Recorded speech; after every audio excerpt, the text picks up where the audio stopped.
alunos, bem-vindos a mais uma aula de biologia. E a aula de hoje é a aula 41.1 e a gente vai dar aquela ênfase aos tecidos.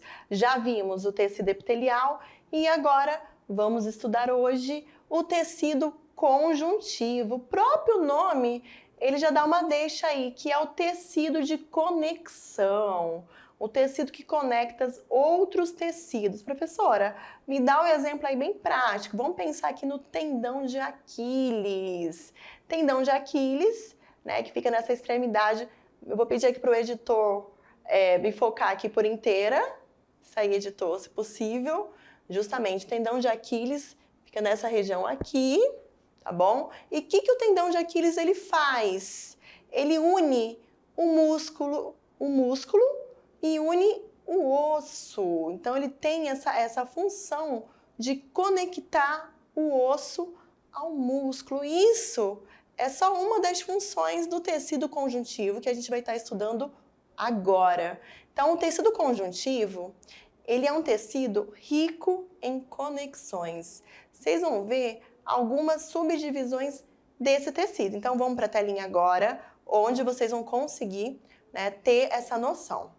Histologia animal, aula 41.1, tecido conjuntivo, parte 1. Se é parte 1, quer dizer o quê? Que eu vou ter outros tecidos conjuntivos que a gente vai estar estudando ao longo das próximas aulas. Então, o tecido conjuntivo, ele pode ser dividido, subdividido em tecido conjuntivo propriamente dito, deixa eu rabiscar aqui, e também tecido conjuntivo adiposo, que é o que a gente vai estar vendo hoje.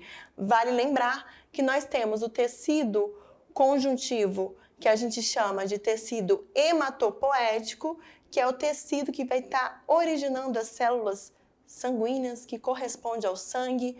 Vamos aqui de novo, aqui vou pedir pro diretor me filmar aqui. Vamos ter, além do tecido sanguíneo, que é o hematopoético, que faz parte também do tecido conjuntivo, vamos ter o tecido cartilaginoso, que é o que forma as cartilagens, vamos ter o tecido ósseo e vamos ter também o tecido adiposo.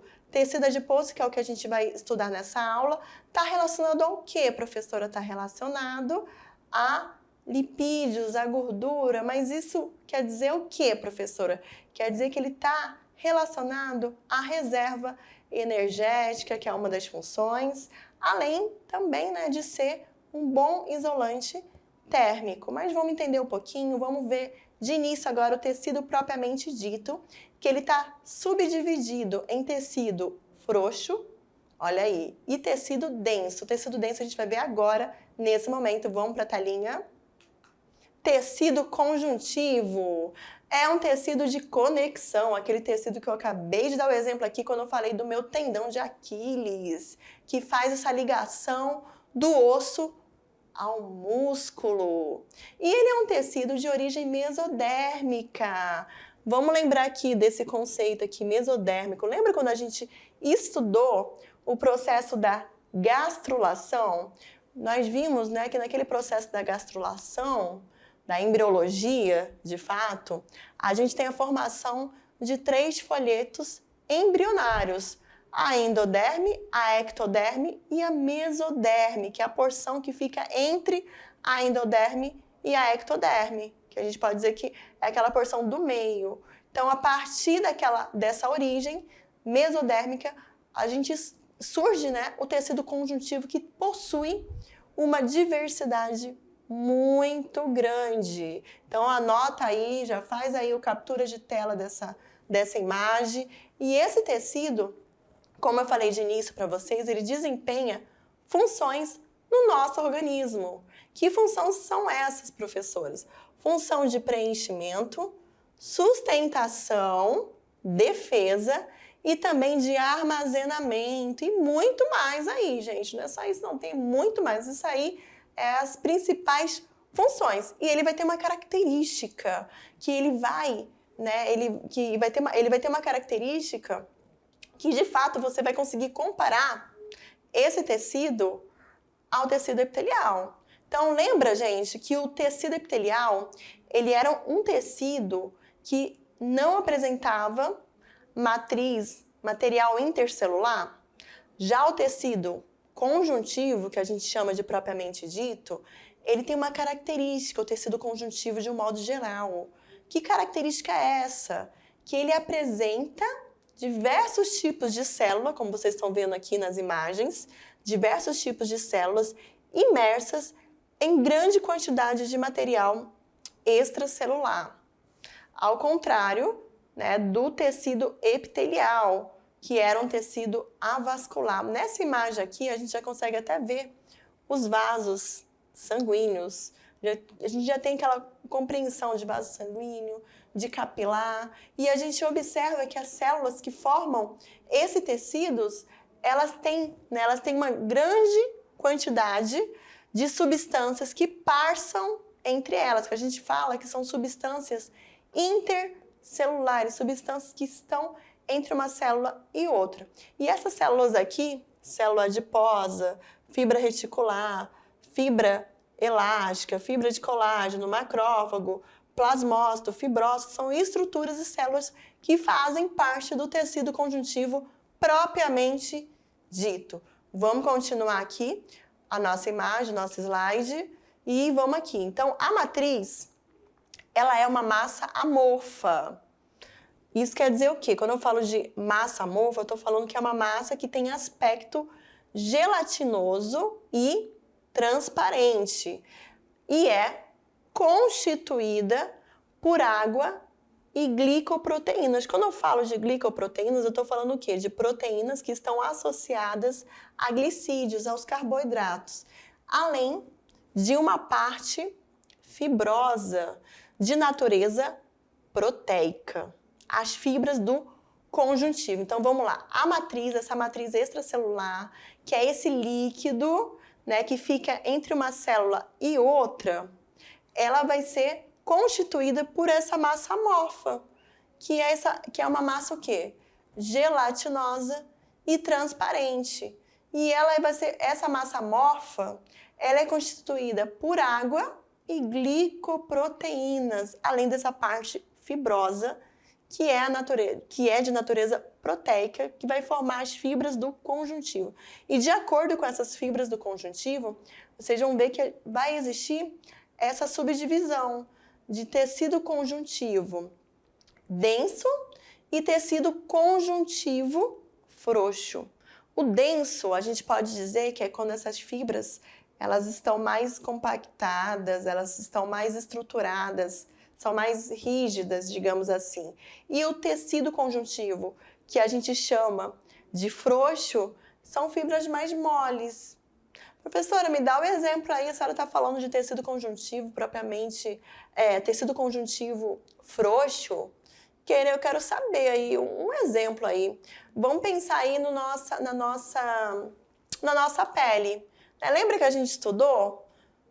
Então, a pele... Vamos só lembrar que a pele, o tecido, além da pele, ela vai ser constituída pelo tecido epitelial, que é essa parte, né, externa, aqui como vocês podem ver na imagem, tecido epitelial. E além do tecido epitelial, a gente tem uma outra parte que compreende a pele, que a gente chama de derme. A derme já é o tecido conjuntivo, é a ligação. É através do tecido conjuntivo que a epiderme, essa porção aqui externa, que vocês estão vendo na imagem, consegue o quê? Obter os seus nutrientes através da difusão. Então, é da derme, dessas estruturas aí, do tecido conjuntivo, que é aquele tecido que eu falei de início, que é o tecido conectivo, que é o tecido, né, de sustentação.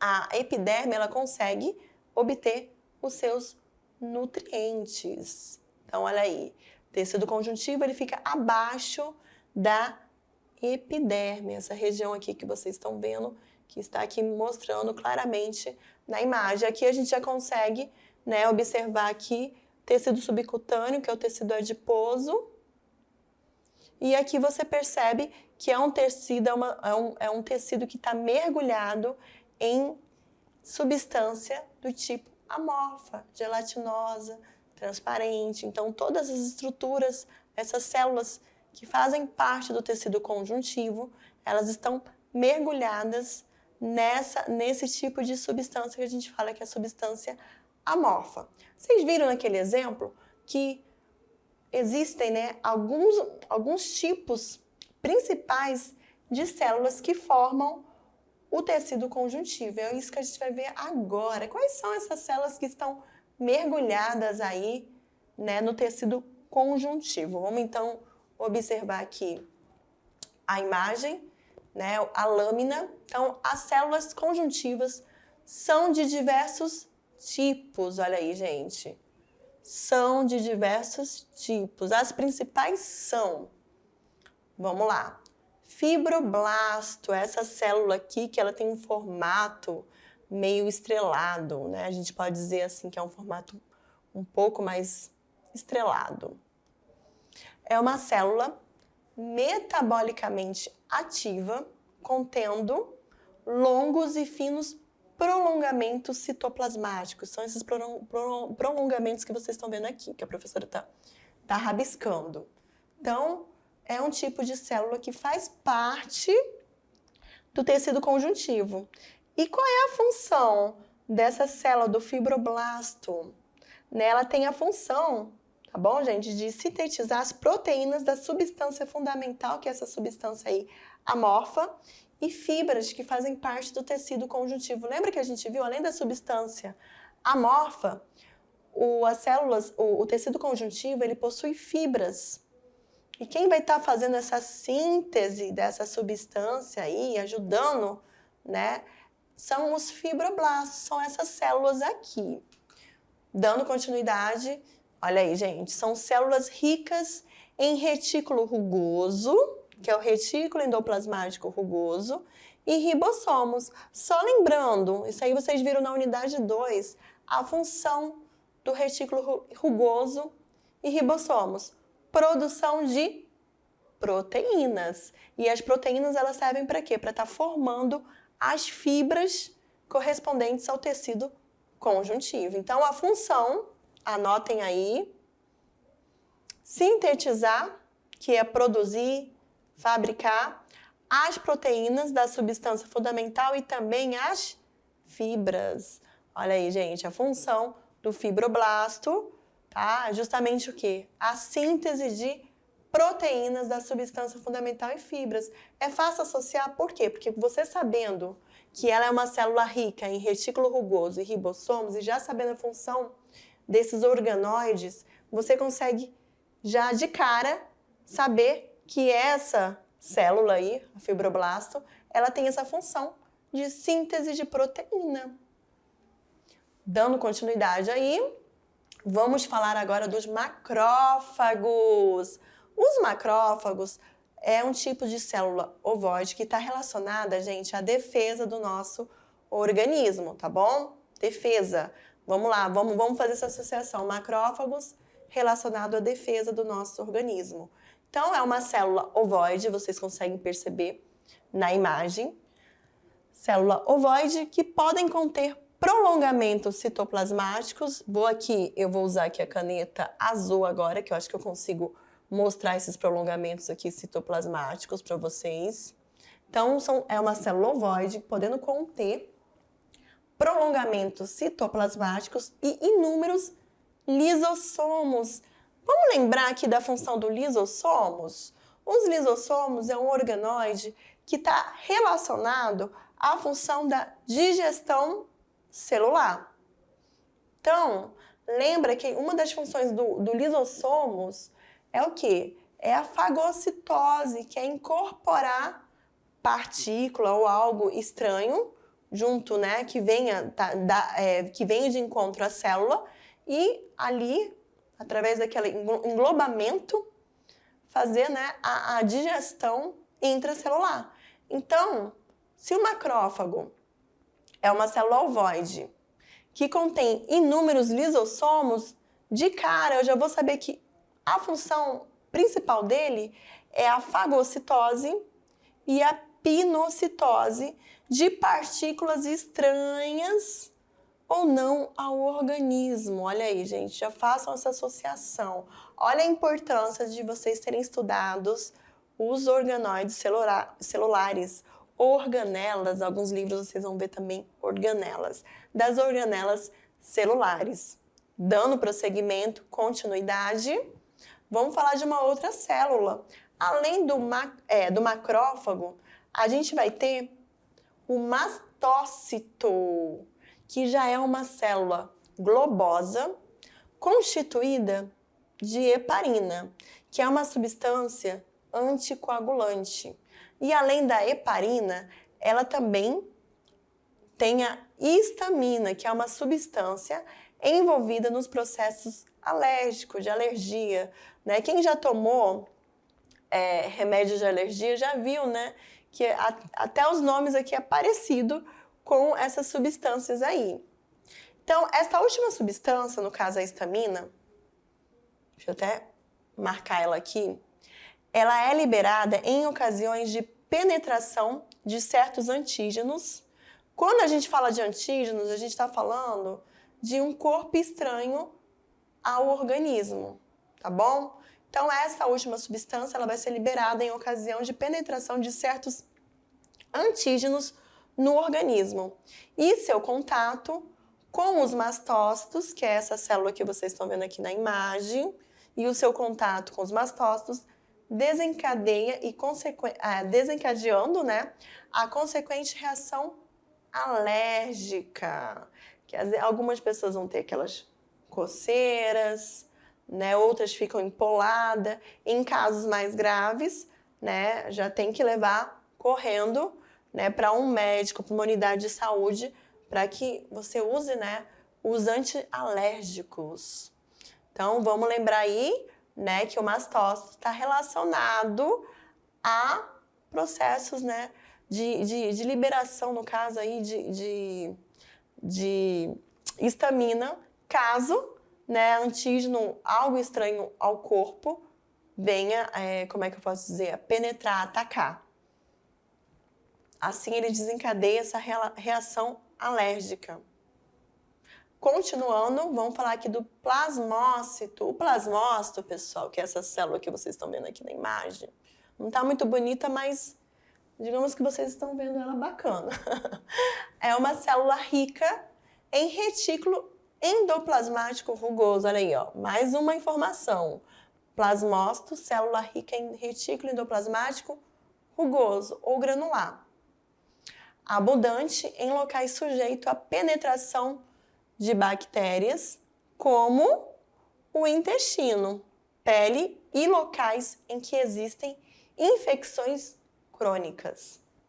Produtor de todos os anticorpos no combate a micro-organismos. Olha aí, gente, ele é o produtor de todos os anticorpos. Os anticorpos são as nossas células de defesa. É como se fossem os nossos soldados que vão estar defendendo alguma área, algum local contra alguma invasão. Então, o nosso corpo, quando ele percebe que tem algo estranho, um antígeno, digamos assim, né, que é um corpo estranho, automaticamente os plasmócitos, eles são o quê? Acionados. Então, ele vai produzir os anticorpos para combater a invasão desses micro-organismos. Ele é originado no tecido conjuntivo a partir da diferenciação de células conhecidas como linfócitos B, que também são células de defesa do nosso organismo. Então, olha aí.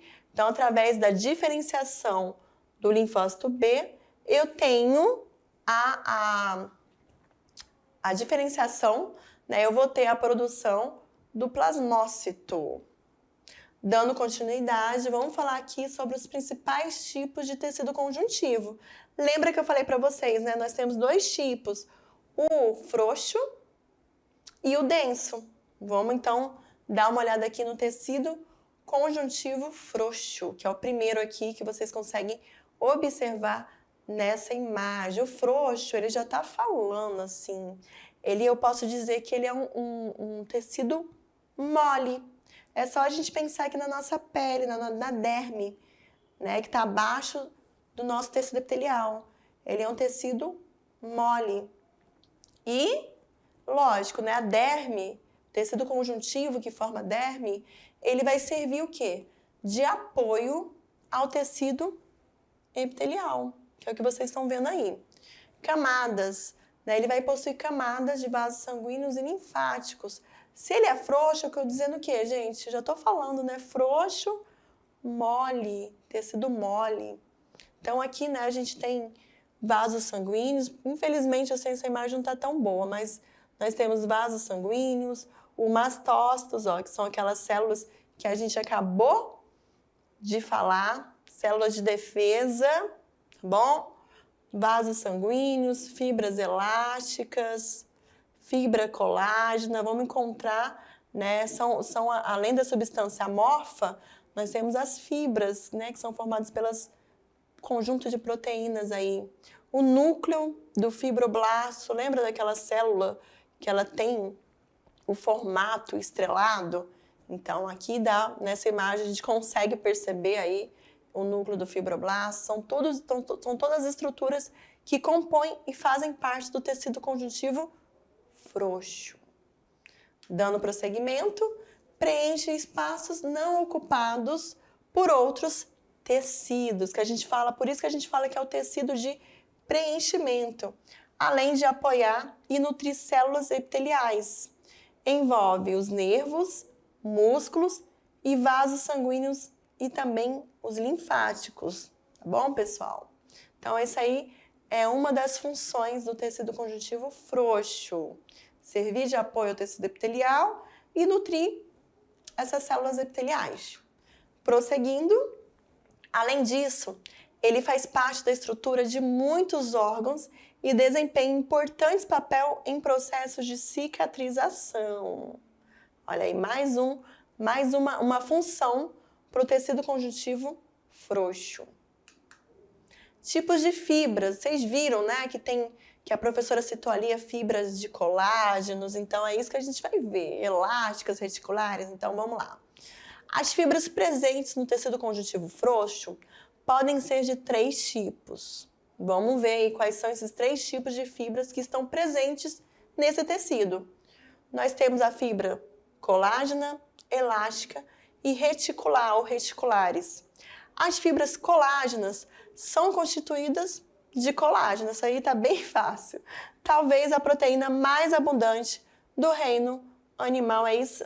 É o colágeno, né, gente, que dá essa sustentação, que faz com que, né, a nossa pele se sustente. Não é à toa, né, que conforme a pessoa vai envelhecendo, ela vai perdendo essas fibras e a pele, ela tende a enrugar. Aí vem essas características, né? Conforme a pessoa vai envelhecendo, infelizmente, ela vai perdendo na produção de fibras colágenas. Aí vem a questão da pele começar a enrugar, dos pezinhos, muitas vezes pezinhos de galinha, que a gente vai percebendo ao longo do ano, conforme vai envelhecendo. Já as fibras reticulares, né? A gente já viu a fibra colágena e agora a fibra reticular. São ramificadas e formam um traçado firme que liga o tecido conjuntivo a tecidos vizinhos. No tecido conjuntivo, agora vamos falar um pouquinho do tecido conjuntivo denso, tá bom? Antes de eu falar do tecido conjuntivo denso, eu vou citar aqui, faltou falar aqui para vocês, da fibra elástica, né, do tecido, do tipo, né, de fibra, que nesse caso aí são as fibras elásticas, que elas estão responsáveis pela elasticidade. Então, colágeno, firmeza. Elásticas, elasticidade, né? Não é à toa que quando você puxa a sua pele, ela volta ao estado normal. Isso aí é graças às fibras colágenas, ok? Fibras reticulares, tecido que liga tecido conjuntivo a outros tecidos vizinhos. Vamos lá, pessoal. Vamos agora falar do tecido conjuntivo denso. Olha aí, tecido conjuntivo denso, né? Há o predomínio de fibroblastos, que são aquelas células do formato, né, estrelado, que a gente viu, e fibras de colágeno. Lembra que aquela célula, né, que tem formatinho estrelado, ela é rica em quê? Em ribossomos, além do retículo rugoso. Por isso, ela sintetiza o quê? Proteínas. É uma célula que tem essa função de estar sintetizando proteínas. Então, no tecido conjuntivo denso, há o predomínio de fibroblastos e fibras colágenas. E quando a gente fala de tecido conjuntivo denso, eu posso dizer que é um tecido mais firme. É um tecido que a gente pode se considerar um tecido firme. Enquanto o frouxo é um tecido maleável, mole, o tecido conjuntivo denso é um tecido firme. E ele pode ser dividido em modelado, tá bom? Que é formado por fibras de colágenos dispostas em feixes com orientações fixas, dando ao tecido características de maior resistência à tensão do que as do tecido não modelado e frouxo. Ocorre, onde é que eu vou encontrar esse tipo de tecido, professora?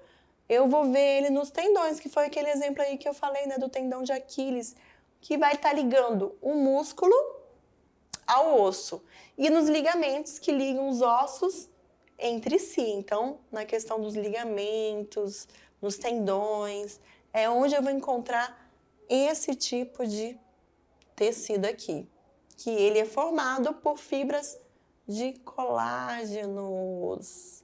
Por isso ele dá essa sustentação e ele é mais o quê? Mais resistente. E o não modelado? O não modelado, você percebe, né, que ele, ao contrário, eu vou voltar aqui para a imagem do modelado, ele não tem esses feixes com orientações fixas, como você vê nessa imagem. Esses feixes, eles não têm orientação, eles estão desordenados, se você observar e comparar. Então, o não modelado, as fibras colágenas encontram-se distribuídas desordenadas, dispostas em feixes que não apresentam orientação fixa.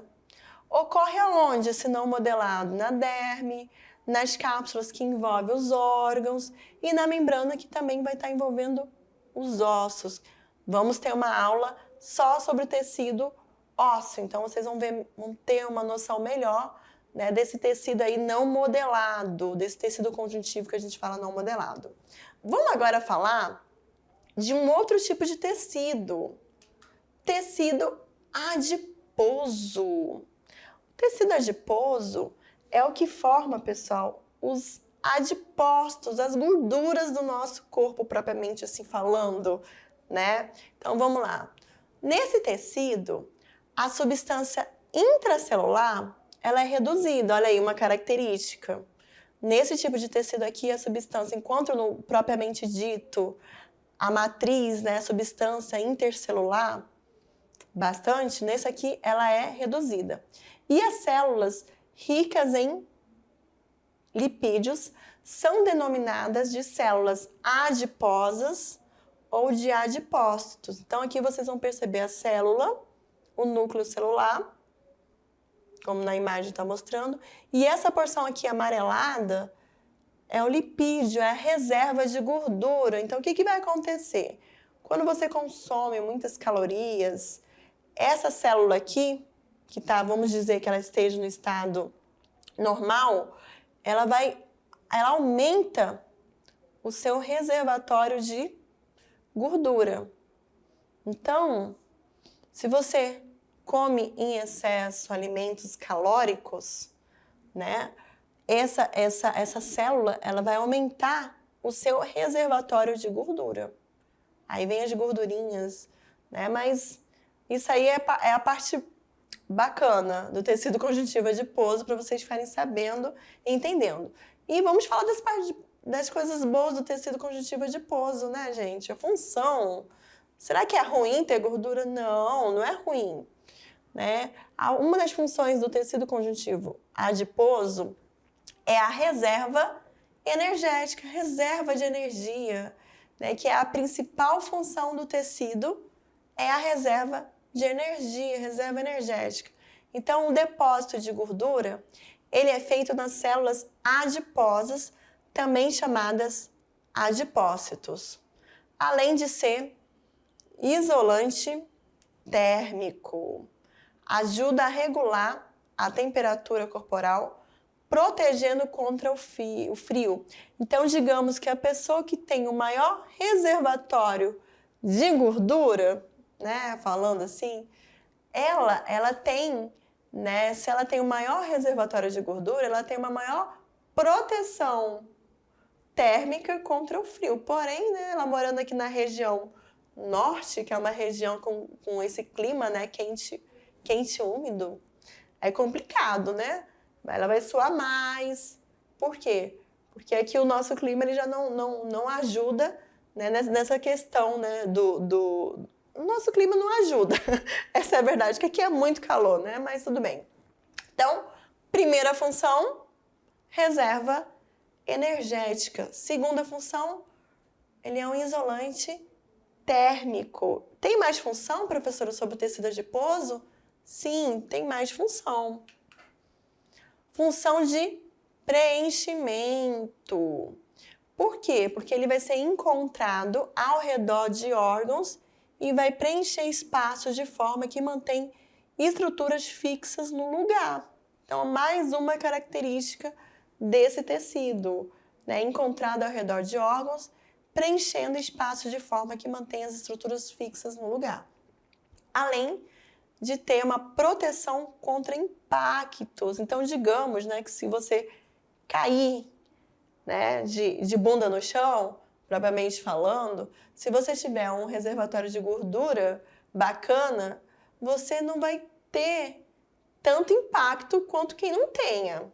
Então, a gente pode dizer que é uma proteção contra impactos e evita, como vocês estão vendo aí, traumatismo, protegendo os órgãos internos. Olha aí. Então, é mais uma, né? É mais uma função, preenchimento e proteção contra impactos ou choques mecânicos, a gente pode falar também.